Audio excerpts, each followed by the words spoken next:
Another aspect of our practice that we can reflect on in order to make sure that our care is aligning with the neurodiversity paradigm and that our care is setting our patients up for success is for us to consider the language that we use when communicating with our patients and with our colleagues.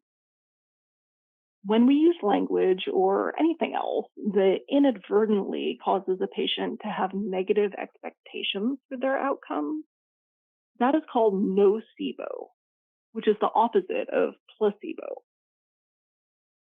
For all patients, and especially for some autistic patients who have a tendency towards literal language processing, when we use language like good posture versus bad posture, we can actually wind up unintentionally contributing to anxiety and hypervigilance around posture and set people up to have these expectations that can stick with them for the rest of their lives.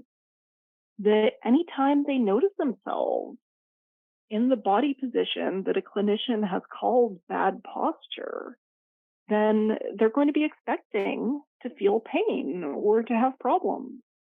And I see this all the time in chronic pain patients who have already had a lot of treatment for their symptoms prior to meeting me. They are describing their posture in the language that has been given to them by their clinicians.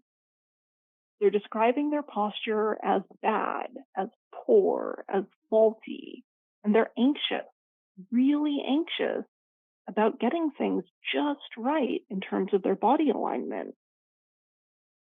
They're anxious about moving out of that one body position. And this anxiety makes it so much harder for people to feel safe and comfortable in their bodies, which is part of what we need in order to have functional posture. Additionally, many, if not all, autistic people have experienced some degree of social exclusion because of motor control differences that affect their postural alignment. And this is something that can contribute to negative body image for our patients. We want to avoid using language that might imply some kind of social or moral judgment about our patients' bodies, because we don't want to be contributing to a negative self-image. So what can we do? We can be more accurate and descriptive in our language, which can help reduce the likelihood of nocebo. Instead of calling a particular body alignment poor posture, we can describe the position that a patient is in when they experience their symptoms or challenges. So this might look like, instead of saying, I notice that you're sitting with poor posture, you might say to your patient, I noticed that when you were feeling pain with turning your head from side to side, that was when you had been sitting with your shoulders and your head position relatively forward as compared to your hips. I noticed that when we tried bringing your shoulders and your head in line with your hips, that then when you turned your head side to side, you mentioned to me that you didn't have as much pain.